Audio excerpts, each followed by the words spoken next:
nós estamos, este ano,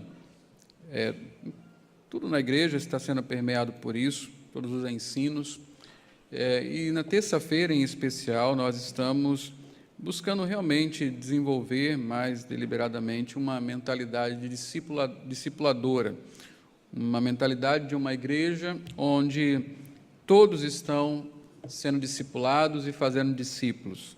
O discipulado acontece no convívio da igreja, quando estamos congregados, quando estamos conversando, quando estamos nos aconselhando mutuamente, nos assistindo ou nos visitando.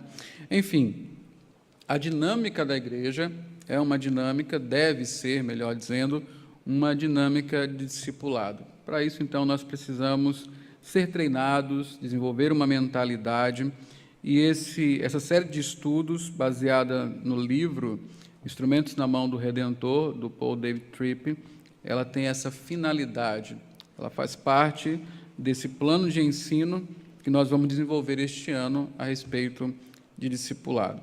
Então, nós começamos na primeira lição, observando que todos carecem de ajuda, inclusive eu e você.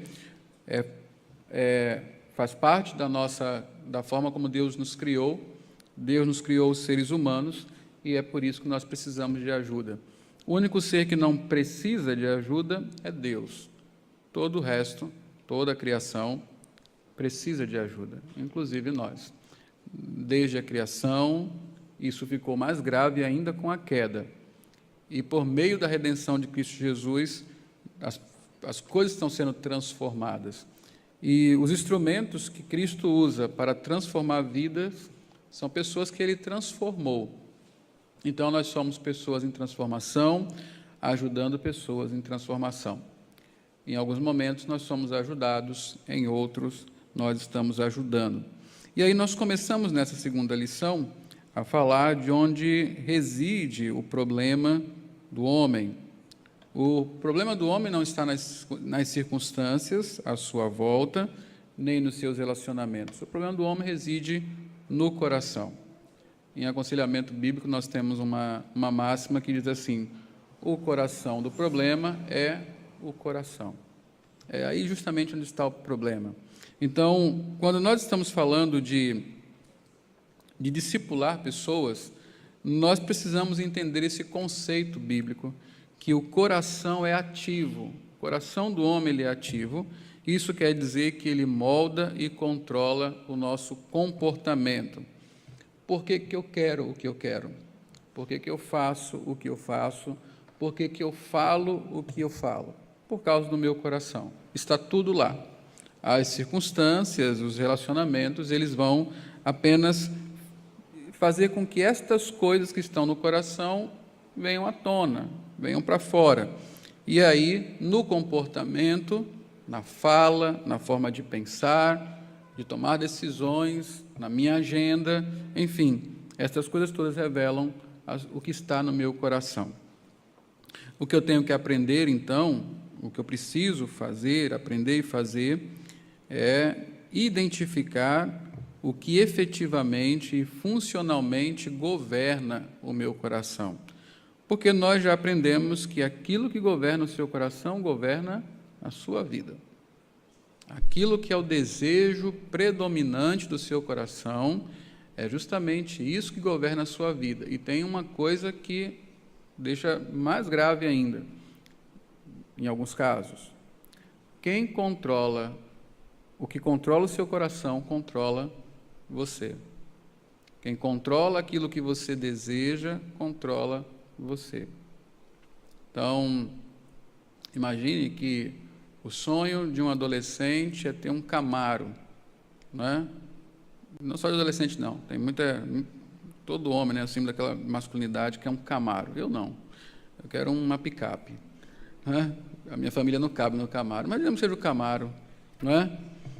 Então, esse jovem, esse adolescente, controlado pelo desejo de ter um Camaro, ele faz qualquer coisa. E a pessoa que descobrir que o que controla o coração dele é o desejo de ter um Camaro, ela vai ter o poder de domínio sobre ele também.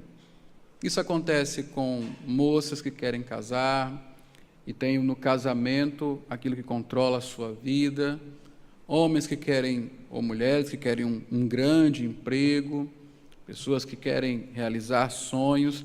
E aqui está uma coisa importante do nosso tempo: os sonhos. Os sonhos são justamente as coisas que controlam o nosso coração. Eles governam e determinam tudo o que eu faço. E isso é estimulado pela cultura do mundo. Inclusive, há livros, de pregadores aí que falam justamente isso: não desista dos seus sonhos. E não é assim. Eu não desisto da santidade, mas de sonho, de felicidade, qualquer outra coisa, eu desisto. Qualquer coisa que se coloque entre mim e Deus deve ser abandonada. Então, o que controla o seu coração, controla você. Eu tenho que aprender isso. Eu tenho que aprender a identificar o que está controlando o meu coração, o que efetivamente e funcionalmente governa o meu coração. Mas eu não posso parar apenas em mim, eu tenho que olhar para os outros, porque eu sou um instrumento nas mãos do Redentor. Então, eu tenho que também estar comprometido em ser um instrumento de mudança de coração daqueles que vivem ao meu redor. Quando eu me proponho ajudar alguém, eu tenho que estar ciente e focado nisto. O problema é o coração. Então, eu não vou procurar uma pessoa, ou vou aconselhar, ou discipular uma pessoa, simplesmente para que ela mude o seu comportamento. Eu não quero que ela chegue para uma pessoa e fale: pare de fazer isso porque é pecado. Lógico, isso é necessário, mas eu tenho que ir ao coração dela, fazê-la enxergar o que tem produzido esse comportamento pecaminoso, essa forma de agir que desagrada a Deus, porque tudo está no coração. E só quem sonda o coração é Deus e a sua palavra. É por isso que o discipulado, o aconselhamento, ele tem que ser bíblico. Não é o que eu acho, nem o que qualquer outra pessoa acha, mas é o que a Bíblia diz, porque é a Bíblia que revela o coração. E aí nós vimos na semana passada que aquilo que governa o meu coração é o meu ídolo, é o meu Deus. Tudo que governa o meu coração toma o lugar de Deus, se não for Deus, logicamente, não é? Então, aquilo que controla o meu coração se torna o meu ídolo. E esse é o pior tipo de idolatria que tem. É aquela idolatria que não é cultural, das imagens, dos cultos, mas é a idolatria que não afeta o culto, o ritual, não afeta o que eu faço no domingo, não me tira da ceia, nada disso. É aquela idolatria do coração, privativa, que só eu conheço e que tem me dominado. Ela se torna um tropeço para mim, um motivo de pecado. Então, hoje nós vamos terminar essa segunda lição, que fala do alvo, que é o coração, falando sobre o problema do tesouro. O problema do tesouro. Vamos abrir de imediato a Bíblia em Mateus, capítulo 6. Mateus 6, 19 a 24.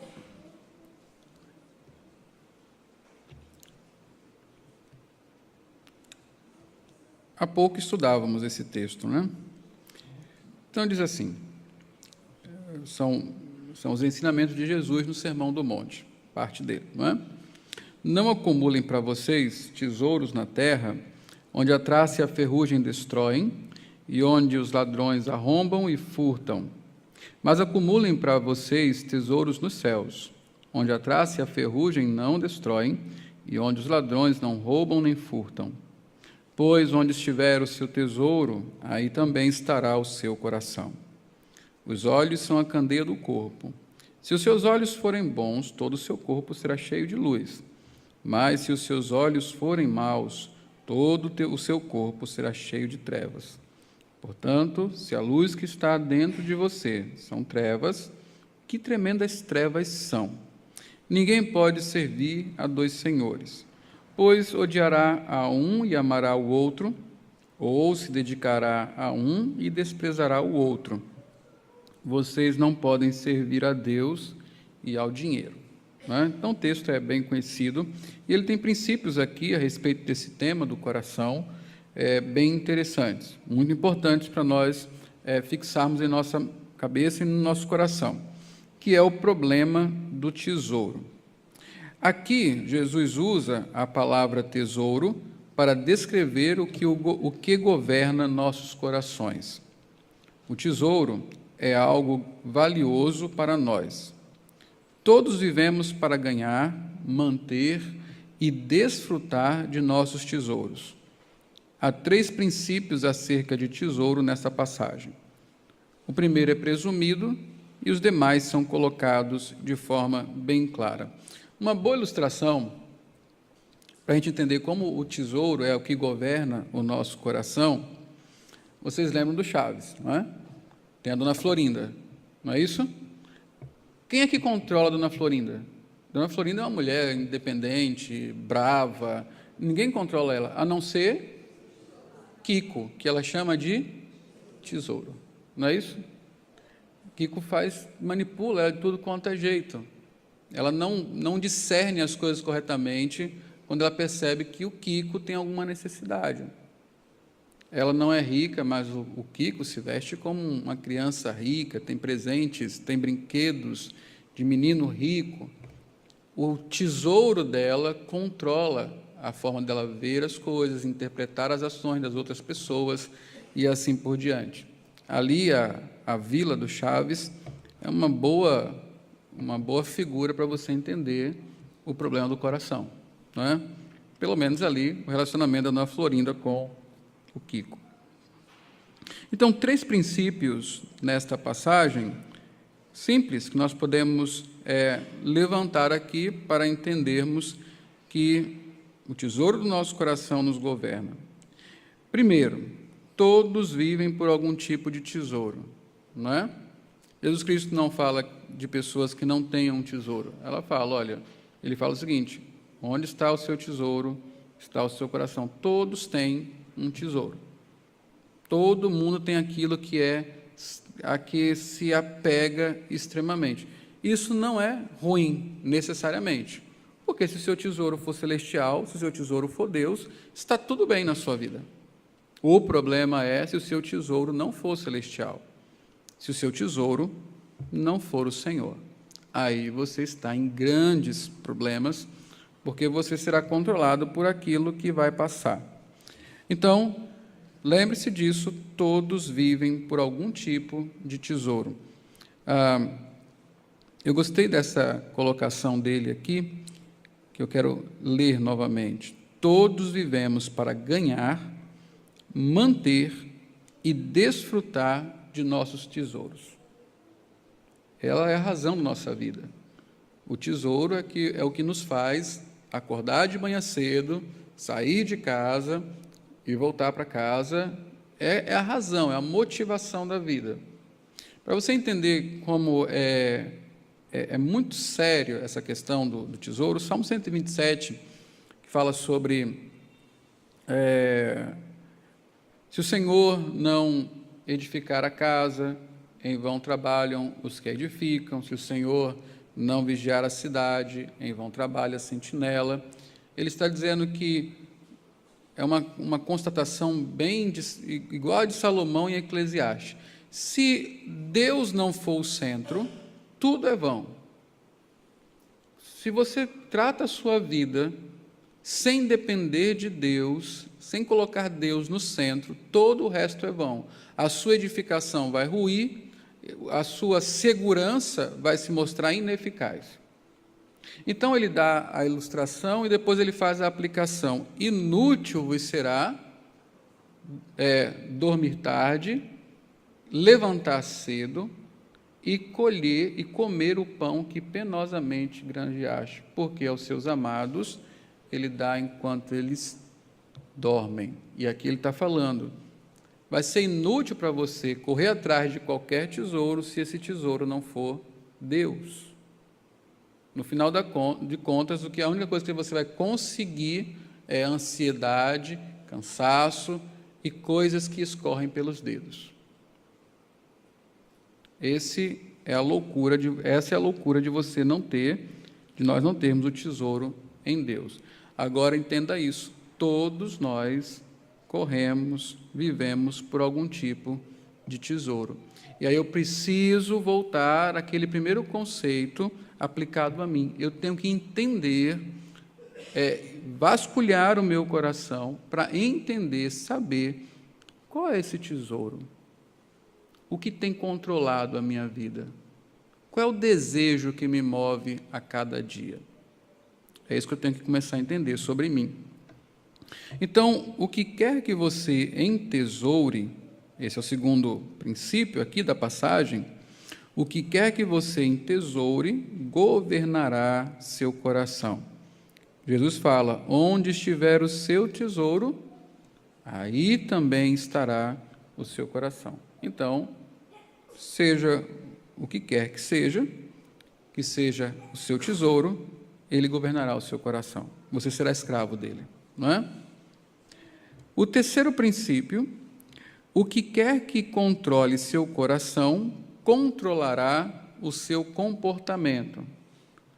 Lembra da primeira lição? Conselho gera agenda, ou seja, aquilo que você ouve e acata no coração produz comportamento.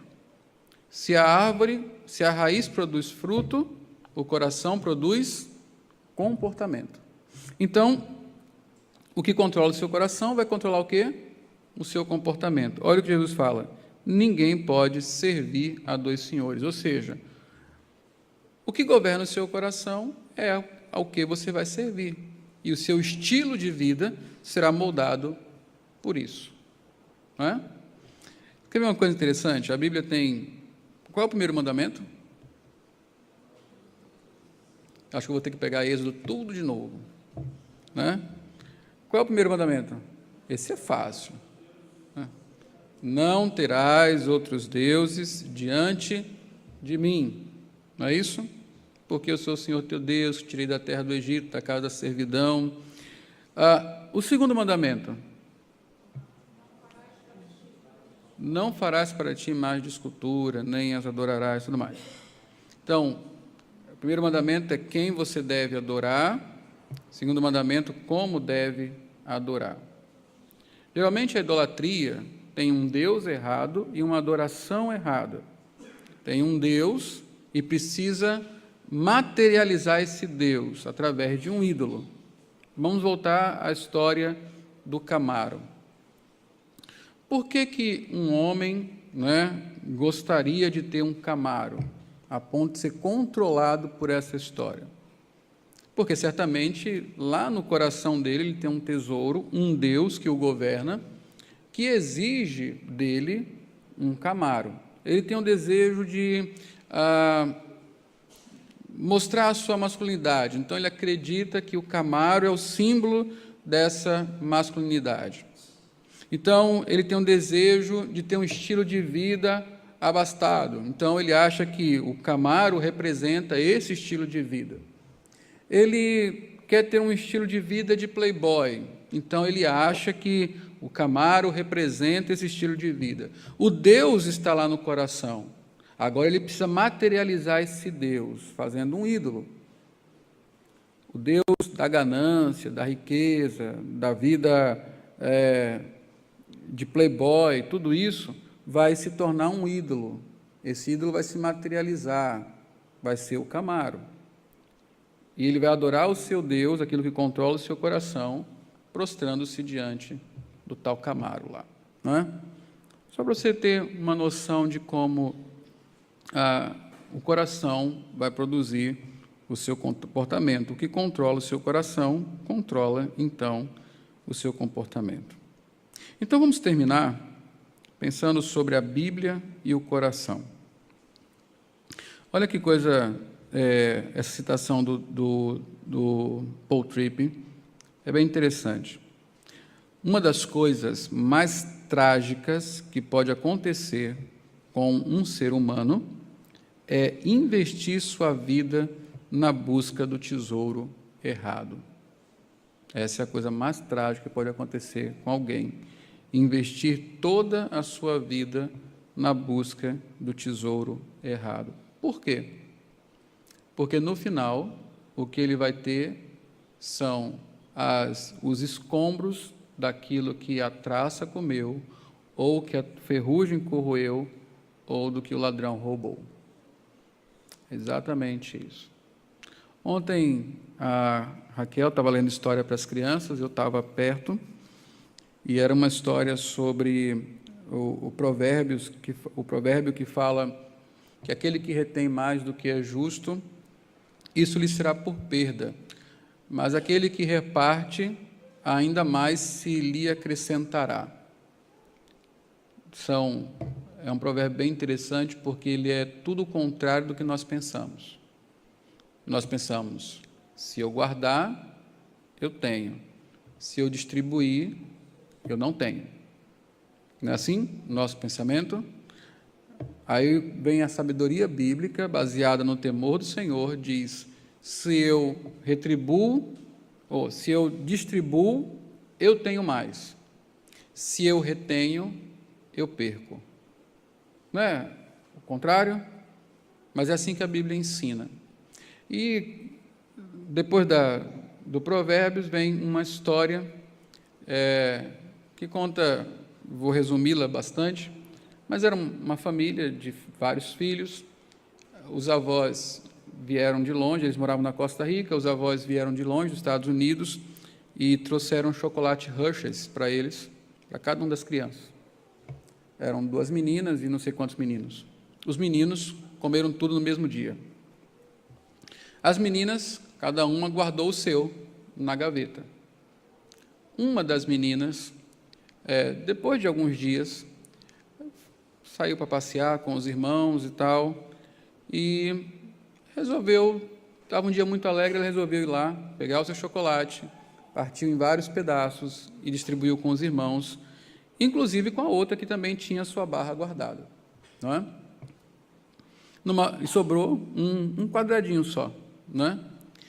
E então, numa outra ocasião, um dos irmãos machucou a perna, estava chorando muito, ela foi lá, pegou aquele quadradinho e deu para o irmão. Ela tinha comido apenas um pequeno quadrado e todo o resto, a maior parte do chocolate, ela distribuiu.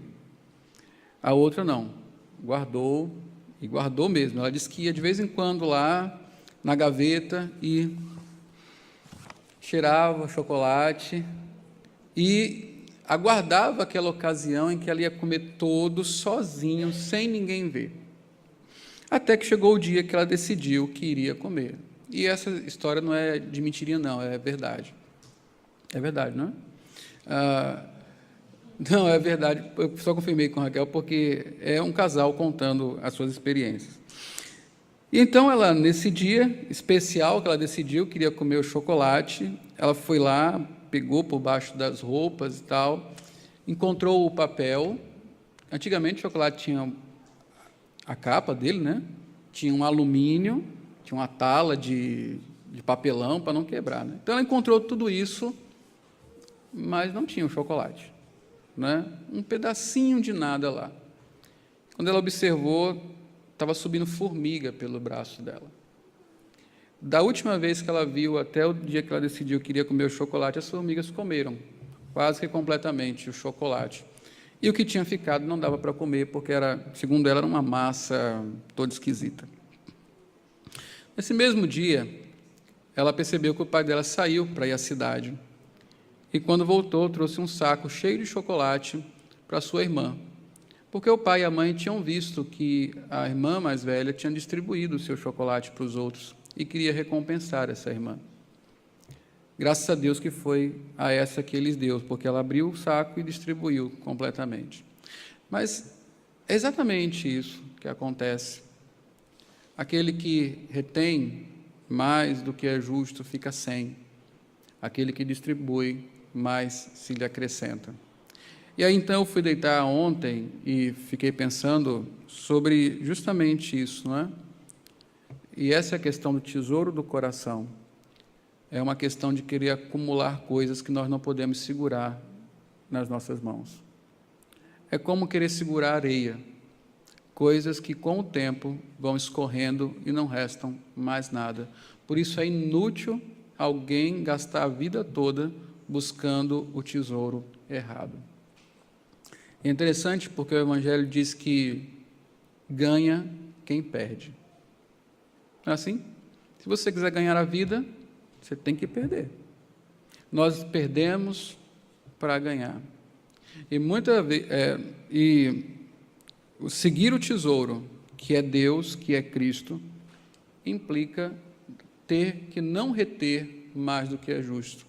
Implica ter que dar a própria vida, negar-se a si mesmo. É assim que se busca o tesouro celestial. Onde está o seu coração, está o seu tesouro. O que governa o seu coração, governa a sua vida. Então, vamos concluir aqui. Uma consideração final se faz necessária. A Bíblia e o coração. Pode ser que você esteja pensando, eu sei que a mudança do coração é o alvo, mas parece impossível conhecer o coração. Eu posso somente ver o comportamento da pessoa, eu não posso olhar dentro do coração. Parece impossível o que estamos discutindo? Então vá para a sua Bíblia, em Hebreus 4, 12 e 13. Vamos abrir esse último texto.